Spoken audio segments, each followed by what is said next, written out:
rebonjour à tous. Bienvenue à cette troisième conférence de la matinée. Alors là, on va parler d'Internet des objets connectés, de l'innovation, comment l'intégrer dans les entreprises. Les objets connectés, bon, ils sont déjà un petit peu dans nos vies, hein. Vous en avez à peu près tous au moins un smartphone. Voilà, mais on nous dit que 50 milliards d'objets connectés pourraient être présents dans le monde d'ici 2020. Ça ferait à peu près 6 par personne. Donc de la montre au parpaing à puce. Vous me parliez aussi des poubelles connectées tout à l'heure.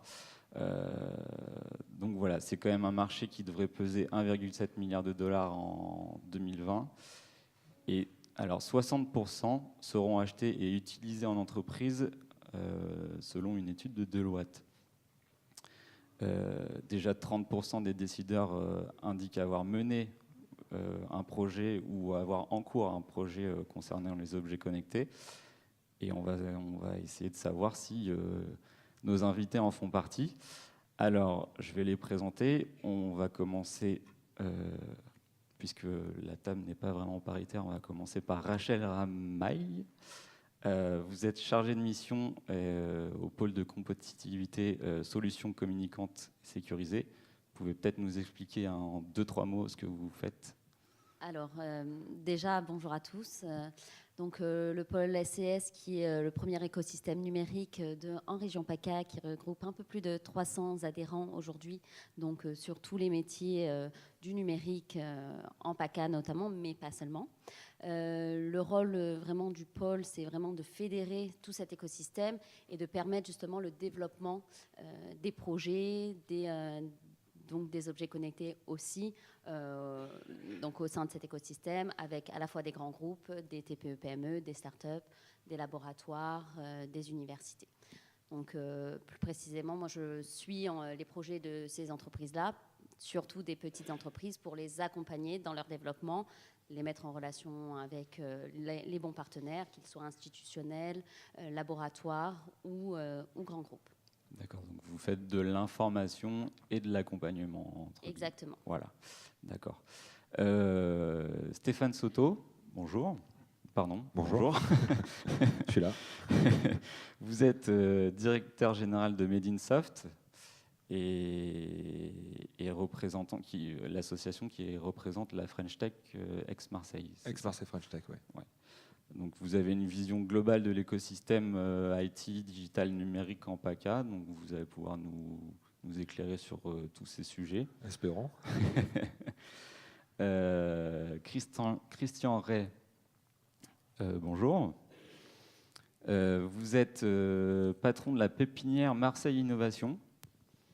Donc vous voyez en direct tous les projets, les produits, les solutions qui y arrivent à travers toutes les startups que vous faites pousser. Et vous nous direz donc si elles vont créer de l'emploi et les nouveaux métiers. Je vous dirai. Ouais. Merci, c'est gentil.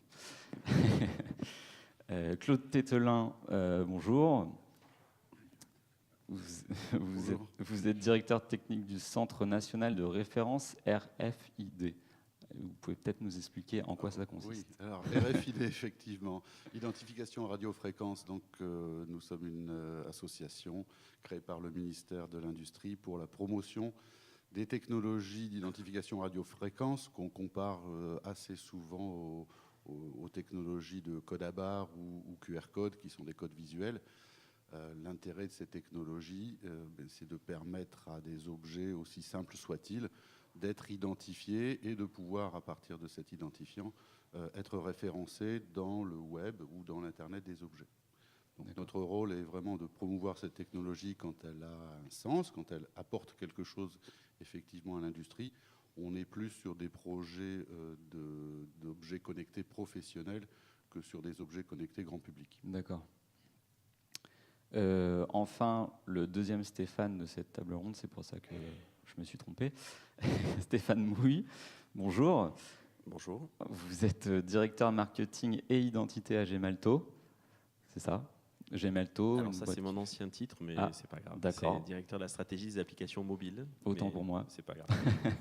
Et donc ça consiste en...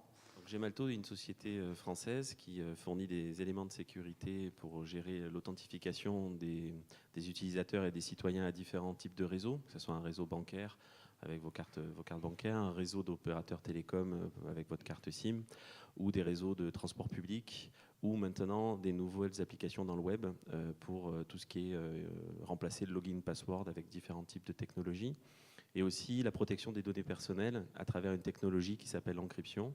Donc l'encryption soit en mode local dans les objets, donc c'est comme c'est le sujet aujourd'hui, en sachant qu'on a une diversité des objets qui peuvent aller de la voiture à la brosse à dents connectée, et aussi la protection des données dans les serveurs, puisqu'il y a de nombreuses attaques sur les bases de données, et donc l'une des meilleures façons de protéger les bases de données, c'est d'encrypter les données, c'est-à-dire que si elles sont volées, au moins elles sont moins facilement exploitables. D'accord.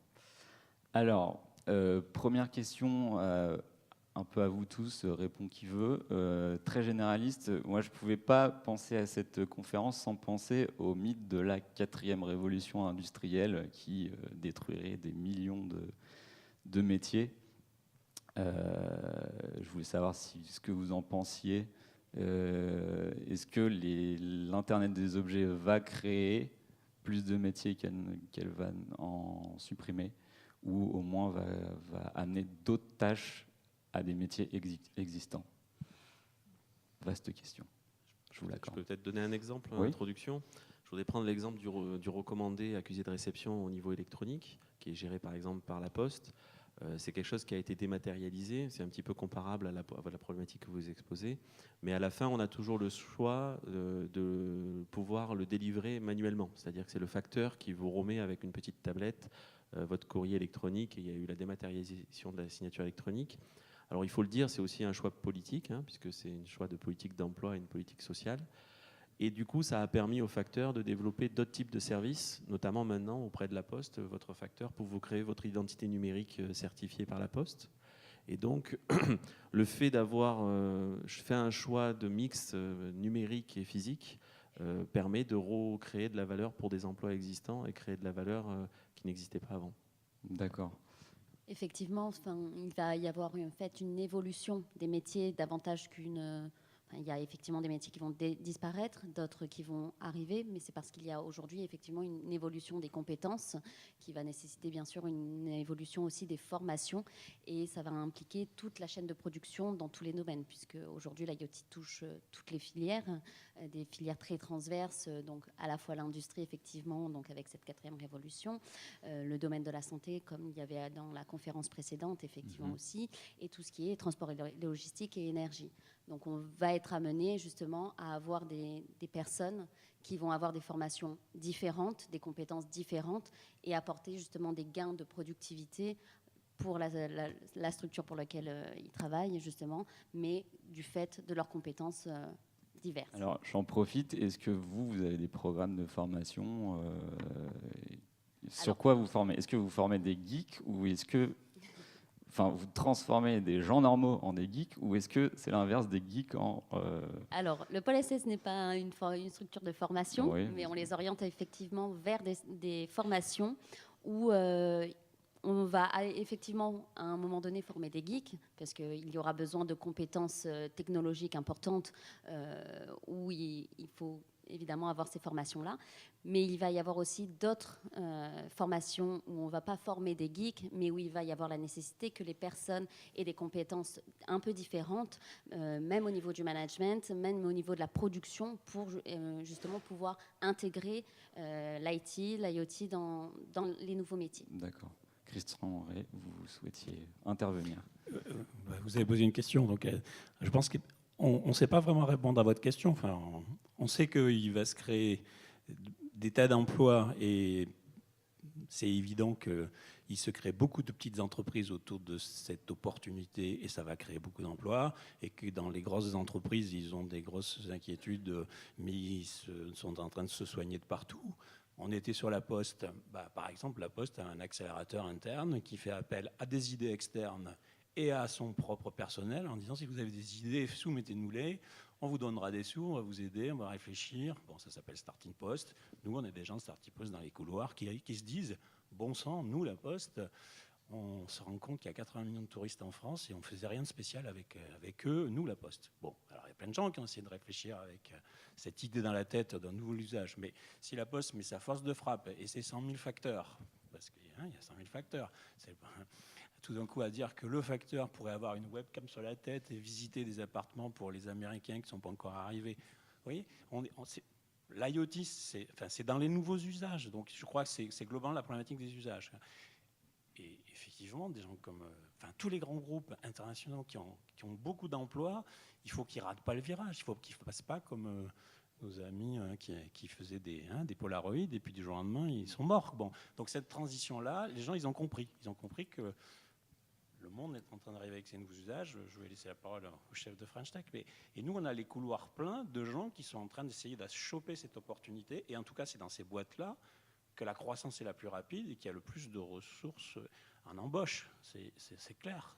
Ils sont là à exposer. On a une école parisienne qui vient d'arriver, qui s'est posée dans nos locaux, qui s'appelle Webforce 3, qui forme des gamins en 3 mois, donc au milieu de Technoptique, le bâtiment de l'IoT, pour essayer de dire on va délivrer des gens qui en 3 mois peuvent être embauchés par des petites boîtes qui sont autour.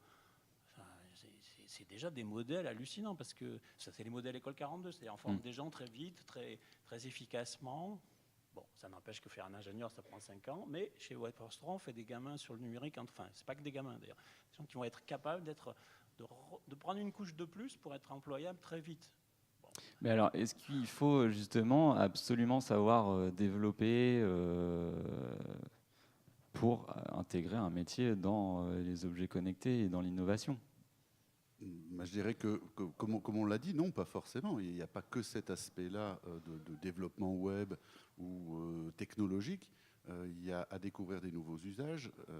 Et là, je dirais, c'est toute la créativité dont on va avoir besoin pour les inventer, parce que on a souvent tendance à dire qu'une grande partie des métiers qu'occuperont les citoyens dans 15-20 ans sont peut-être pas encore créés aujourd'hui, donc on n'en a même pas encore idée. Alors pour ça, il y a quand même, comme on le disait, une partie de transition à faire. Est-ce qu'on va détruire plus d'emplois qu'on va en créer ? J'espère que oui, forcément. Mais il y a cette mutation qui est vraiment importante. Et puis ce qu'on voit apparaître, nous, dans certains métiers, on va dire, de production, un petit peu dans le secondaire, hein, dans tout ce qui avait été délocalisé, grâce finalement à certaines applications d'objets connectés, vont revenir sur le territoire. Vous avez des exemples ? Sur la production, par exemple, automobile, de plus en plus, on a décentralisé beaucoup de choses pour des raisons de coût de main-d'œuvre.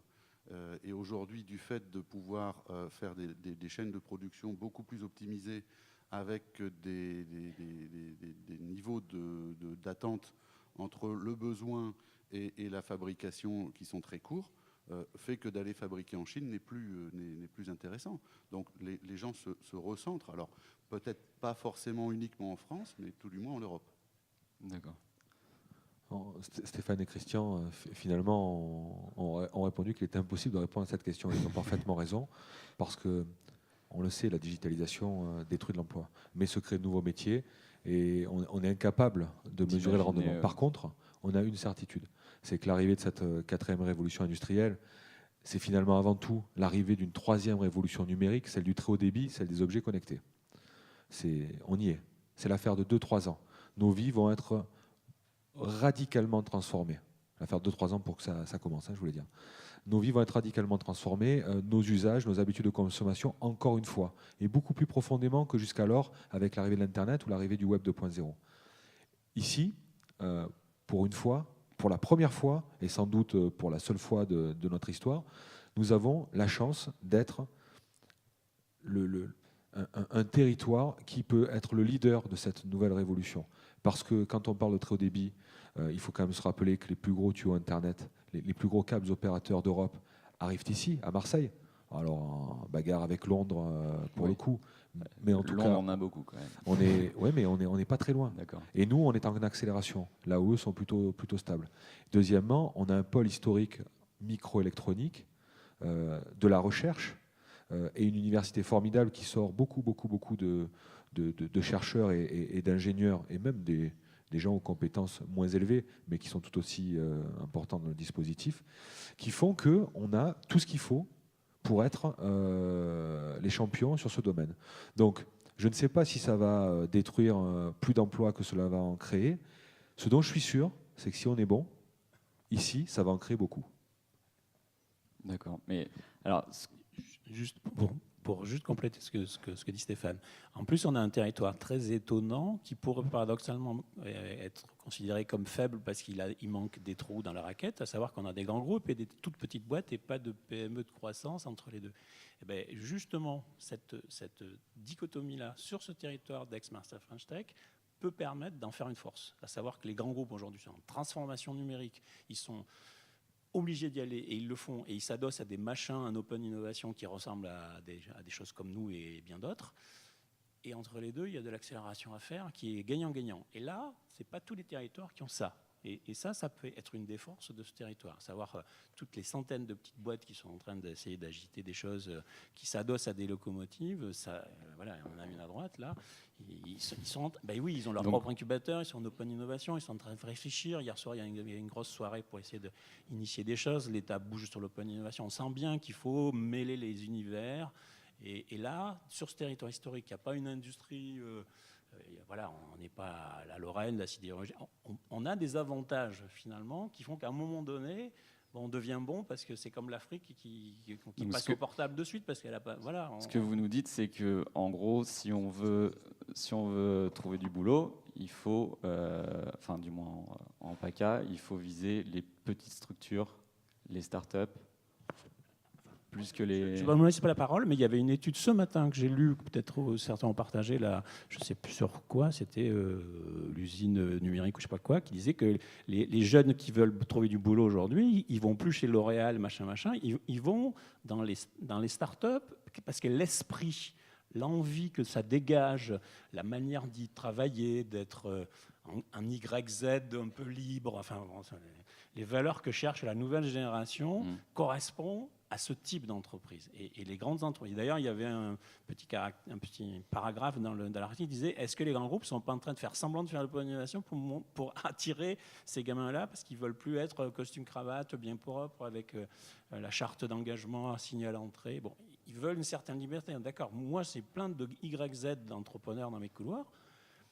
Ils sont infiniment plus puissants que les entrepreneurs d'il y a 10-15 ans qui rentraient chez nous, parce qu'ils ont une envie d'autonomie, de liberté, de faire, qu'on leur apprend pas forcément à l'école, mais qu'ils ont appris dans la vie, enfin je sais pas où, et ça c'est un vrai jeu. Alors forcément, je vais me tourner vers vous, Stéphane Mouille. Qu'est-ce que vous pensez de ce discours ? Est-ce que vous pensez que vous n'attirez pas les jeunes talents et que vous n'êtes pas assez innovant ?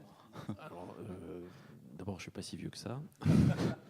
Même si je suis, je suis bien propre avec ma cravate et costard. Non, deux choses. D'abord, nous avons beaucoup de jeunes qui veulent nous rejoindre parce qu'il y a deux piliers de l'économie numérique en France. Il y a la French Tech avec le développement des nouveaux business models et quelque part l'ubérisation de la vieille économie. Et c'est un point stratégique du ministère de l'économie de le développer, parce qu'on ne peut pas passer à côté cette révolution économique et cette société du partage. Et la deuxième, c'est la cybersécurité. On n'en parle pas souvent, mais quand on parle d'objets connectés, quand on parle de plein de choses qui sont connectées, à la fin, il faut se poser deux questions. Qui tient le registre ? C'est-à-dire qui gère l'objet ? Qui gère vos données ? Qui est en capacité de vous connaître mieux que vous ? Et en fait, là, quand on parle de cybersécurité, on parle de toutes les technologies d'encryption, de protection de la donnée, de l'authentification et l'identification des personnes et des objets.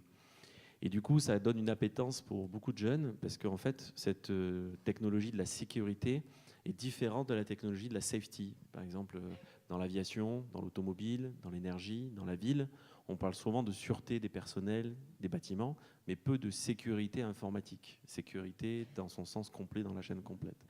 Et donc, du coup, on a la possibilité pour ces jeunes générations. J'ai un exemple, j'avais un stagiaire qui a absolument voulu continuer à travailler chez nous, qui avait 23 ans, qui est à fond dans l'automotive, dans la voiture, pardon, et qui adore les belles voitures. Donc, il a eu l'opportunité d'aller travailler à Munich auprès des grands constructeurs. The place to be. Et typiquement, aujourd'hui, les grandes questions sur l'automobile, c'est qu'une voiture, aujourd'hui, elle est connectée avec un portable. Donc ça, on va dire, c'est la version 0. Maintenant, vous avez l'intégration des systèmes d'info-entertainment avec la cartographie, la possibilité de téléphoner, d'avoir Internet, de voir des vidéos.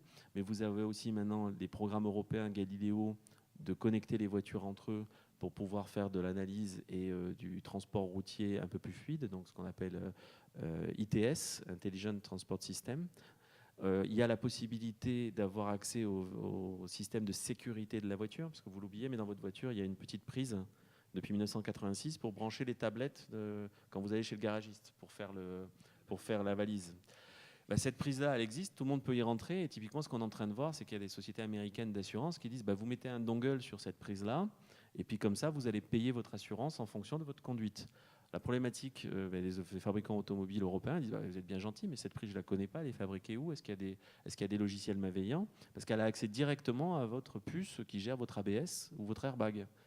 Donc il y a des problématiques transversales, et je pense qu'un objet, ça peut être tout et n'importe quoi. Ça peut être une maison, ça peut être une voiture, ça peut être un train, ça peut être une ville, ça peut être une centrale nucléaire, ça peut être plein de choses. Et ce qui est intéressant, je pense que Claude va en parler, c'est qu'on est sur la transversalité des métiers. Le développement économique, les nouvelles idées, les geeks qui développent du HTML5, du web, du Java, etc. Des gens de la vieille industrie qui doivent se repenser, parce que des voitures, vous aurez toujours besoin d'une voiture, même s'il n'y a plus de chauffeur à terme, mais vous aurez besoin d'une voiture. Et il y a des personnes qui sont toujours attachées au sentiment de marque. Donc une voiture, je ne sais pas si vous avez vu la Google Car, personnellement je suis peut-être un peu old-fashion, mais je n'aurais pas ça comme voiture. Ouais, ça me plaît pas trop. Un peu petite. Et puis surtout se poser des questions philosophiques. La Google Car décide de qui meurt. Elle fait l'analyse, elle regarde le nombre de passants qu'elle va écraser, le nombre de personnes qui est dans la voiture.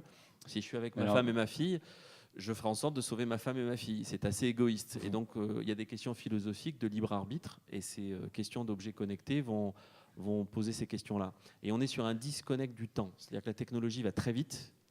Le philosophe et le régulateur et le politicien n'a pas vu encore ce virage. Les premiers qui l'ont vu sont les militaires, qui ont identifié le numérique comme le 4e territoire, après la terre, la mer et l'air.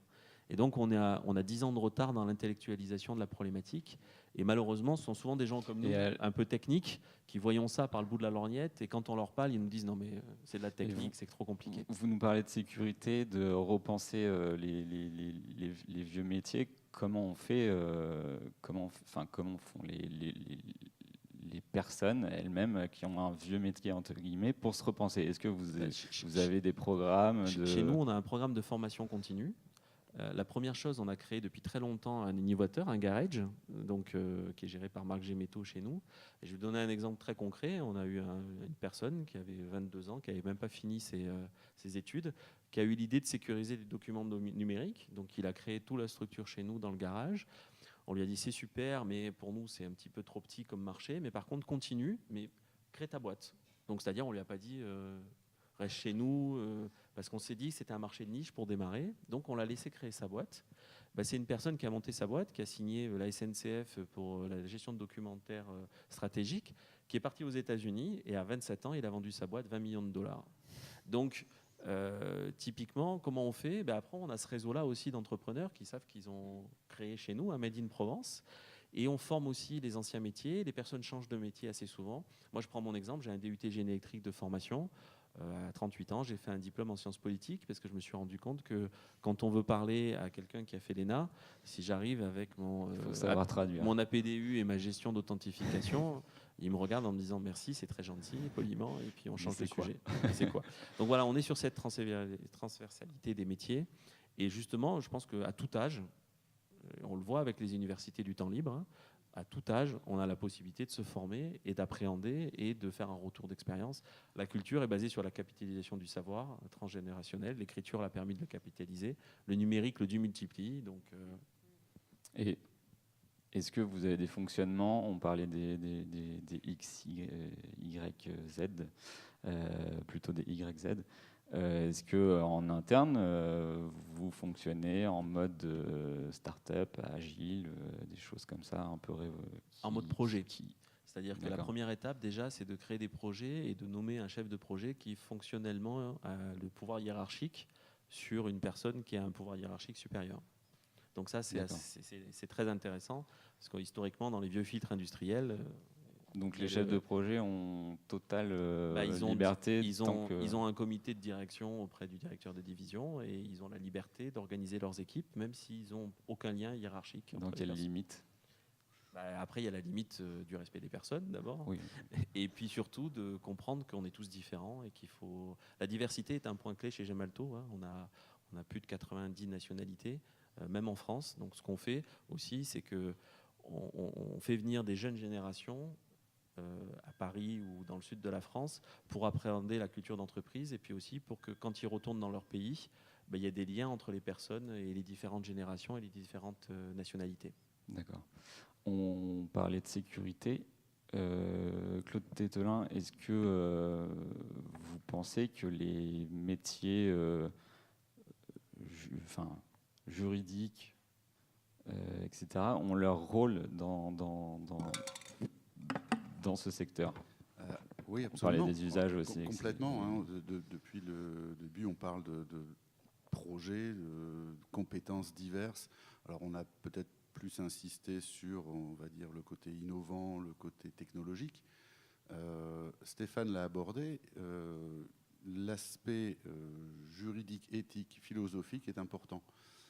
Et ça, c'est lié également au marketing. On peut très bien avoir une application tout à fait innovante qui apporte vraiment beaucoup de bénéfices. Si elle est mal marketée et si elle est en opposition avec les textes réglementaires, notamment européens, sur le respect de la vie privée et des données à caractère personnel, on va louper quelque chose. Donc dès le début, dès la conception, on va dire, de l'idée et dès le démarrage du projet, il faut intégrer des personnes qui sachent, qui aient un vernis technique pour comprendre, je dirais un petit peu ce que tu disais, la PDU, des choses, mais qui sachent tout de suite en retirer une vision générale de est-ce qu'on va au-delà de ce que le citoyen ou l'industriel est prêt à faire. Donc en fait, il faut des philosophes dans les entreprises. Absolument. Et des sociologues. Voilà, des gens qui vont être spécialistes de l'acceptation ou non d'un nouveau service ou d'une nouvelle technologie. Et ça recrute vraiment ce type de métier? Est-ce que vous avez des exemples? On en a besoin énormément, effectivement. Donc, sociologue des usages. Oui, et dans de plus en plus de projets, je pense que Rachel, au niveau du pôle SES, pourrait le dire. À chaque fois qu'on monte un projet collaboratif, on va demander bien sûr à ce que des académiques ou des spécialistes du droit ou des spécialistes de l'usage soient présents pour valider qu'on n'est pas en train simplement de faire, de faire de la techno-push, comme on dit, mais qu'il y ait vraiment un besoin et que ce besoin soit clairement identifié dès le départ. Effectivement, c'est ce qu'on fait, c'est un des rôles du pôle SES justement, c'est de pouvoir justement sur les projets accompagner les structures, que ce soit grands groupes ou start-up, à valider que l'usage existe réellement ou qu'il y aura un réel usage de ce qui est créé et qu'il y ait les marchés qui en face y répondent. Aujourd'hui, l'IoT se met sur beaucoup de marchés, comme je le disais, autant sur l'industrie que sur la santé, que sur le transport et la logistique. Et il est important effectivement d'impliquer à la fois tous les niveaux de la chaîne de valeur, mais aussi des personnes qui vont être capables de permettre l'intégration dans ces marchés-là des nouveautés qui arrivent. Donc effectivement, dans certains appels à projets, on fait même appel à des spécialistes en sciences humaines et sociales, à des laboratoires de sciences humaines et sociales, vraiment pour pouvoir intégrer la démarche, vraiment intégrer une démarche centrée usager et intégrer vraiment l'usage qu'il y aura de la nouveauté, autant dans le milieu professionnel que dans le milieu public. D'accord. Donc les penseurs ont une place essentielle dans ce sujet. Effectivement, oui. D'accord. Donc il n'est pas question juste de former des geeks.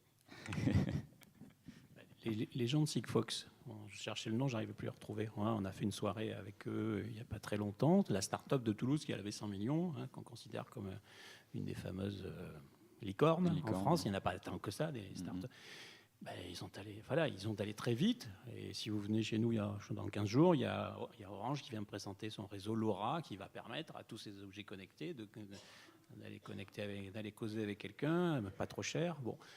les grands opérateurs sont derrière. Mais Sigfox, ils ont levé des sous, ils ont embauché plein de gens et fait des friches, quoi. Ils vont très vite. Et ça, c'est ça qui est intéressant. Peut-être que Sigfox sera racheté par Orange, je ne sais pas qui, dans 5 ans. Mais avant, hein, c'est ça qui se passait. Les grands groupes attendaient qu'une boîte se développe et puis l'achetaient parce qu'elle faisait de l'innovation par croissance externe. Le monde n'a pas changé. Mais il y a plus des réflexions d'adossement parce qu'on se rend compte que et puis d'intégrer cette mécanique de réflexion.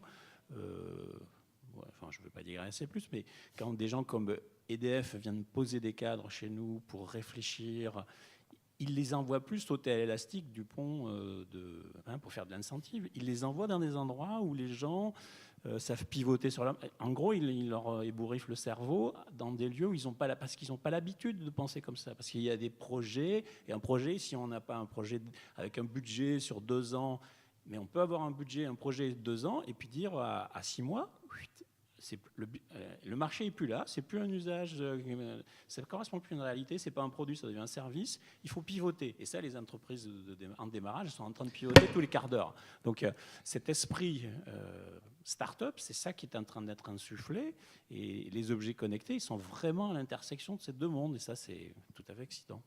On a vu des entreprises comme Parrot, par exemple, qui ont fait un carton dans le Bluetooth pour les automobiles, et puis les autos ont intégré assez rapidement, directement le Bluetooth pour tout ce qui est infotainment au sein même de leur voiture. Et Parrot a réussi à se retourner en se mettant sur le créneau du drone à usage ludique. Donc certaines boîtes ont réussi à pivoter très vite, ça nécessite une grande agilité, un esprit start-up. Et puis ce qu'on constate aussi, c'est que se créent des lieux d'innovation un peu partout, à viser, évidemment, professionnel, comme le fait Christian chez Marseille Innovation, mais également tout autour de nous. On a le Lab, non loin d'ici, qui est une très belle structure. On en a, y compris dans des petits villages comme Gréasque ou Fuveau, non loin avec la nouvelle mine, où on y voit des gens et une imagination qui sont, moi, que je trouve formidable. Centrale aussi, avec un Fab Lab. Là se crée aussi l'innovation, l'open innovation, qui va permettre de créer des projets, des entreprises. Alors, moi, il y a une question qui me taraude, c'est quand même... S'il y en a qu'une. Non, mais parce qu'on parle beaucoup de marché, de clients, etc.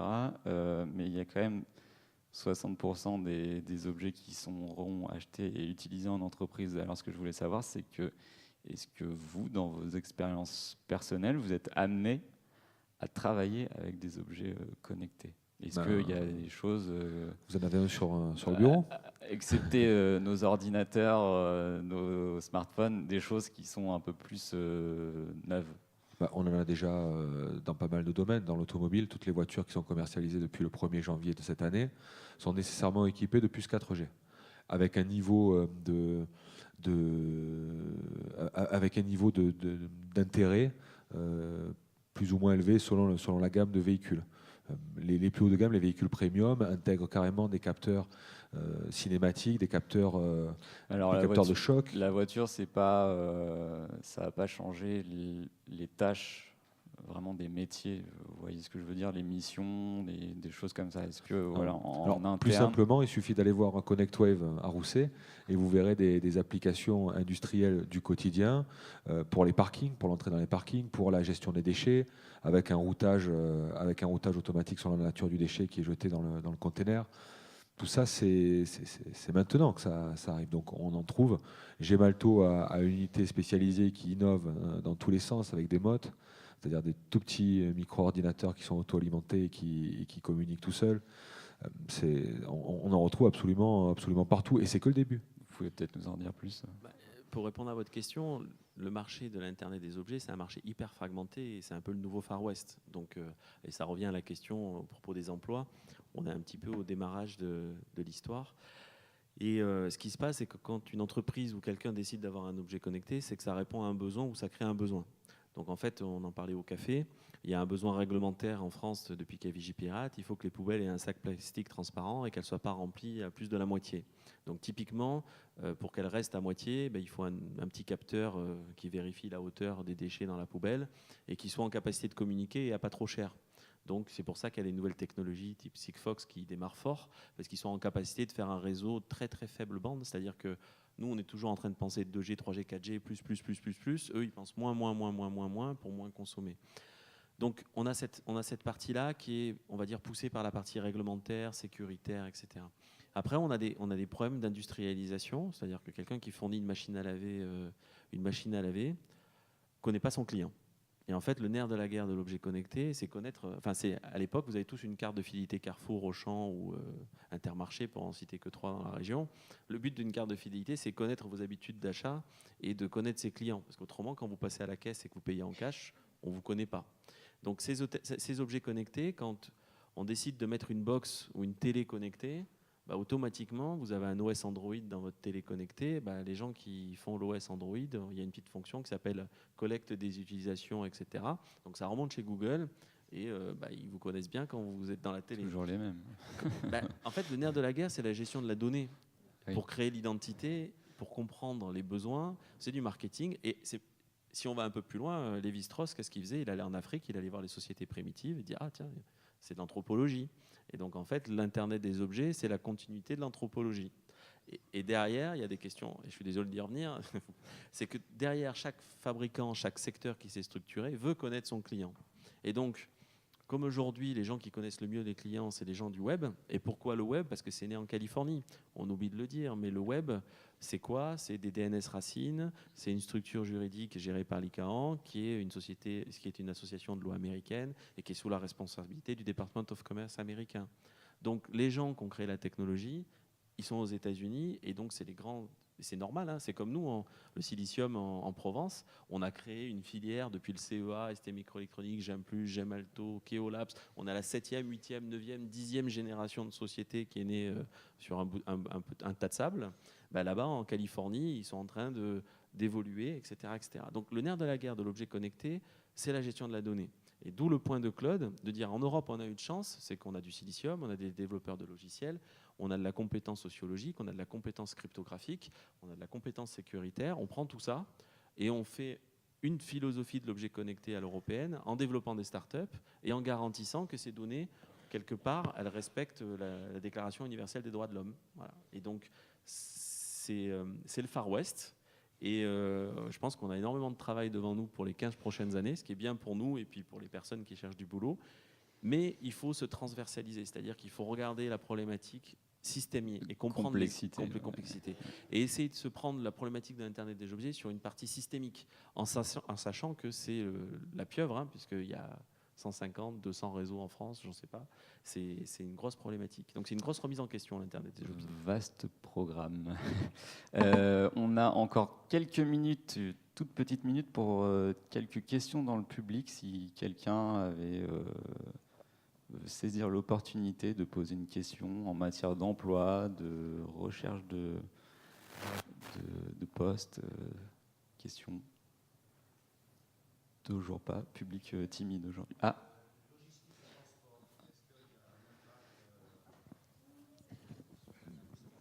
Alors, logistique et transport, est-ce qu'il y a un impact sur cette industrie-là? Je vais donner juste un exemple. J'étais à un séminaire sur la ville intelligente à Marseille et on parlait de bâtiments à 30 ans. Parce que quand on parle de ville intelligente, on parle de transport et la problématique de la livraison et la logistique urbaine, le dernier kilomètre.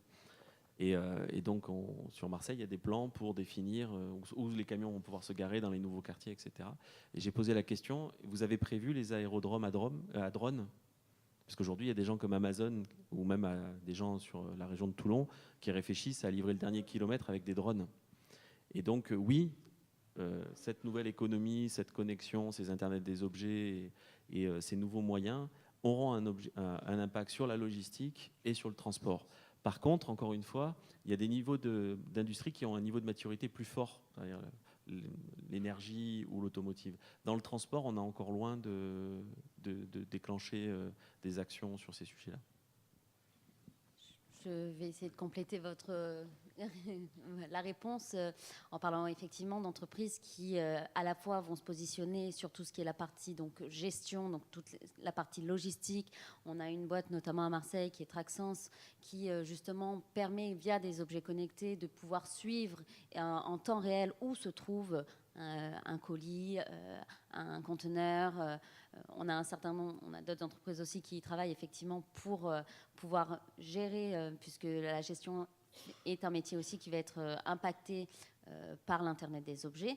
Et puis, effectivement, sur la partie livraison dernier kilomètre, pour donner un exemple très simple, jusqu'à il y a quelques années, quand on vous livrait un colis avec un accusé de réception, on signait un papier.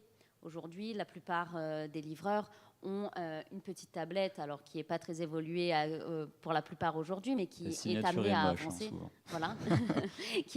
Où il n'est pas toujours évident d'ailleurs de signer avec le stylet et l'écran qui est trop petit, mais effectivement, c'est autant d'usages qui vont être amenés à être impactés par de nouveaux objets, par de nouveaux usages et finalement des formations aussi sur les personnes qui auront en charge ces objets. Merci. Dernier mot. Oui, non, la RATP, qui se réfléchit beaucoup dans toute cette dimension-là, on les avait la semaine dernière, donc ils viennent visiter nos environnements dans quelques semaines. Traxens, qui effectivement sont sortis de nos couloirs il y a quelques semaines, sont adossés aux grands transporteurs de containers du monde. C'est vrai qu'on pouvait acheter un livre sur Amazon et savoir où il était à un quart d'heure près. Et en gros, tu mettais ton déménagement et tous tes beaux meubles dans un conteneur pour la Chine et tu savais plus où il était, t'attendais peut-être un jour il allait arriver, on ne savait pas. Donc c'est vrai qu'ils sont juste en train de rattraper des choses qui sont devenues banales ailleurs. Mais dans la logistique et le transport, c'est évident que c'est... Et je voulais dire un truc, parce qu'on a évoqué la dimension juridique tout à l'heure. Donc nous, c'est un sujet qui nous paraît évidemment stratégique. L'IP, c'est-à-dire la protection industrielle, les brevets, et le juridique sont des sujets d'accompagnement de base des boîtes qui font des produits techno. Et l'IoT, c'est intéressant parce que autant le logiciel, c'est vrai qu'on peut déposer un brevet, mais enfin c'est un peu plus difficile. Mais là, les objets connectés, ça a une dimension physique, industrielle, et donc on va pouvoir appliquer là-dessus des vrais réflexes industriels de protection. Et donc du coup, parce que dès qu'on commence à avoir un peu de la vraie protection, on hésite un peu moins à y mettre des sous, donc on peut y investir plus massivement, et donc on se retrouve avec des projets plus industriels. Donc ça peut porter une dimension plus industrielle, même si le monde du logiciel informatique est porteur de développement depuis toujours. Mais derrière l'IoT et les objets connectés, il y a cette dimension-là. Une dimension réelle plutôt que virtuelle, comme Internet d'ailleurs, et les tuyaux qui se trouvent à Marseille. J'espère que vous avez pris note et RATP Traxens. Il me reste à vous remercier.